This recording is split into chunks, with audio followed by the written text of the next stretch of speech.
Hello and welcome to Straight Talk. I'm Aisha Subarkash. $1 trillion, that's how much Turkey's natural gas reserves in the Black Sea are estimated to be worth.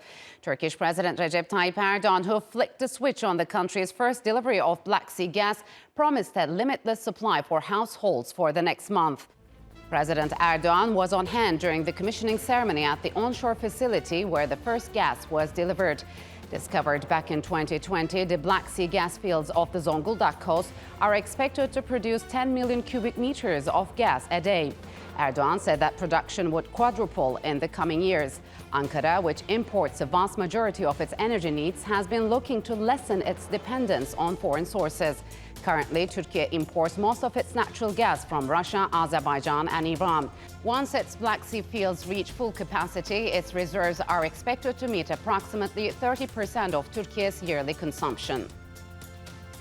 And for more on the potential of Turkey's Black Sea gas fields, joining me now from Paris is Thierry Bros. He is a professor at the Paris Institute of Political Studies. And from Moscow, Sergei Kapitonov. He is an analyst at the Center for ESG and Energy Transition at Caltech. Gentlemen, welcome to Straight Talk. It's good to have you on the program. So, Thierry, how significant is it that Turkey's Black Sea gas fields are starting to come online? It's always significant. I mean, we need more gas. We've seen weaponization of Russian gas in the last 2 years, and so therefore more gas coming from diversification from diverse countries is good.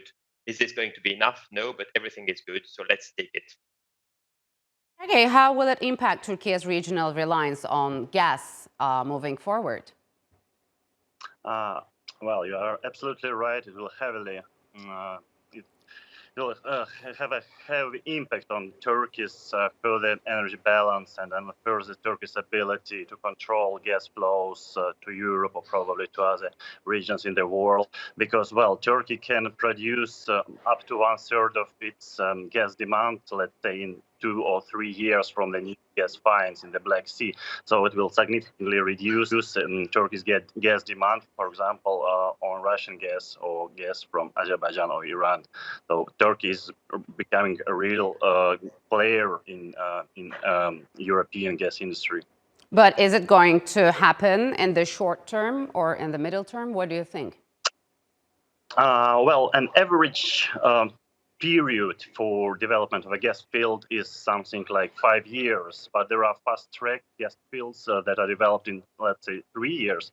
And what we see from the Sakarya gas field, that the first gas is going to be pumped to the gas system already this year. So I do believe that all the terms are absolutely can be realized pretty soon. So, Thierry, the Sakarya field is set to reduce Turkey's energy import bill by 25%. Is this a significant amount? Yes, it is. And I think, as it was mentioned, what is also a good thing for Turkey is providing Turkey a transit fees. So Turkey will become a big transit country for Europe. And so therefore, not only will you reduce your energy bills, but you will get more money from Europe as a transit country. So you're winning on both sides. So what do you think? I mean, to what extent will that decrease Turkey's dependence on energy imports from countries like Azerbaijan, Iran, and Russia? Is this a considerable amount? It's those 20%. So you're de facto 20% more energy independent, and so therefore that's very good. And again, 20% is really impressive in a so short period of time. So, Sergei, is Russia's offer to make Turkey an energy hub off the table now? I mean, can Turkey still become an energy hub without Russia? Well, Russia has already lost some 100 BCM on the European market, and Russia is risking to lose another 50 BCM in the short term, so completely losing European market, the core market for Russia's gas exports. And in this regards, new ways for diversification of Russia's gas flows are of existential importance for Russia. In this regard, Turkey and the concept of a gas hub is very important for Russia. But Russia is not in a position, I would say, to get full advantages of this gas hub, because, well, Russia is limited by the infrastructure it has already built to Turkey, and the two strings of the Turkish stream gas pipeline and the Blue Stream pipeline. So without additional construction of additional infrastructure, the concept of a gas hub will have a limited impact on Russia's gas flows. But Turkey can execute full advantages of this gas hub. So, Thierry, what do you think? I mean, are these kind of projects likely to hurt Turkey's relations with Russia? I mean, do you see Turkey as trying to move away from Russia, or is just purely trying to diversify its sources? No, I think Turkey is going through a diversification period. I mean, we all know this since Churchill. Diversification is really the cornerstone of security of supply. So Turkey is doing this, and I think we should congratulate Turkey for doing this. The rest, yes, there are some infrastructure that are linking Russia and Turkey will use those for transit. So, as I stated, Turkey will win on both sides, and the Turkish customer will win because there will be more competition in Turkey, so lower prices. And yes, the other suppliers will have to compete, and perhaps not only Russia will sell the same amount, but it might sell it at a lower price. So, Sergey, how would new discoveries help Turkey shape the energy landscape for this region?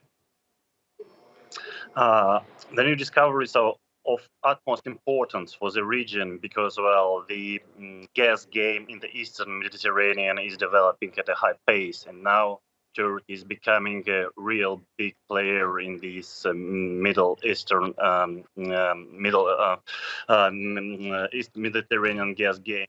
So Turkey can be connected to the new gas fields of the North Cyprus or further to Europe.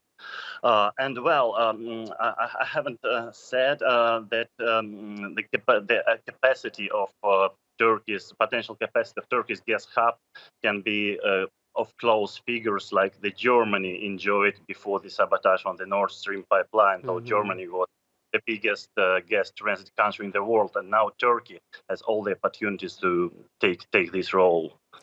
So, Thierry, when Sakarya field reaches its full capacity, could Turkey become an important supplier for natural gas headed for Europe? You have mentioned Turkey will become maybe a more important transit country, but how about supplying the gas to Europe? Well, I think at the end of the day, we will view Turkey as a hub outside Europe, and so we will call in the additional gas that we need. And we are going to need a lot of additional gas, as was stated. Not only have Russian gas drop in 2022, but they might drop further in 2023.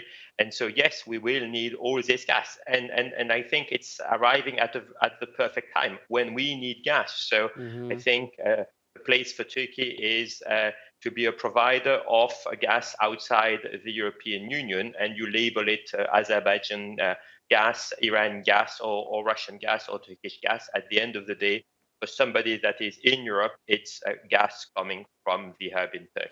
So the storage is also important. I mean, where does Turkey stand in terms of gas storage capacity, Sergey?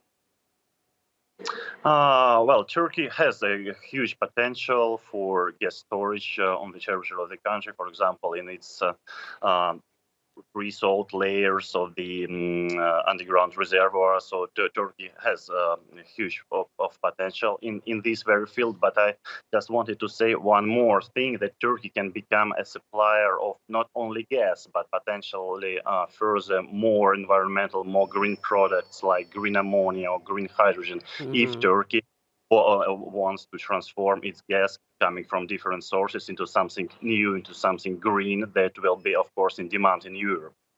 I was going to ask this to you, actually. So how will it particularly impact Turkey's targets to develop and diversify renewable energy sources?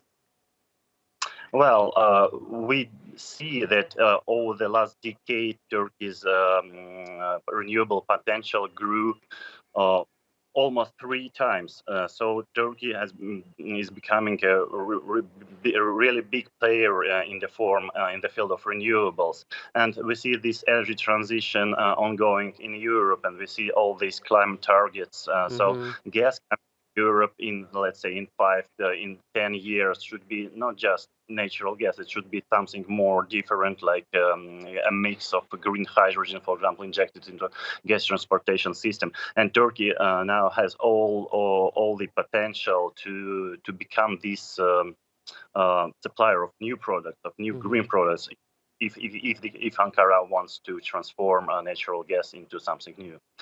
And Thierry, just one question. I mean, what do you make of a long-term deal signed between Turkey and Bulgaria for the use of Turkish gas terminals? I mean, was that an important agreement between the two countries, or it's just part of Turkey's efforts to diversify?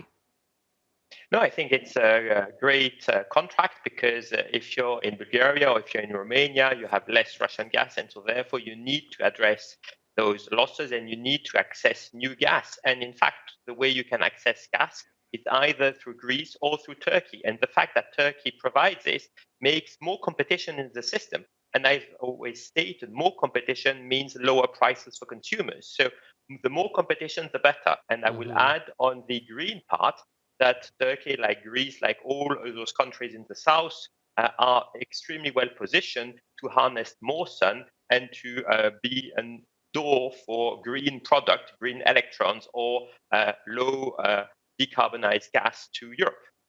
All right, gentlemen, unfortunately, we'll have to leave it here. Thank you very much for joining me on Straight Talk.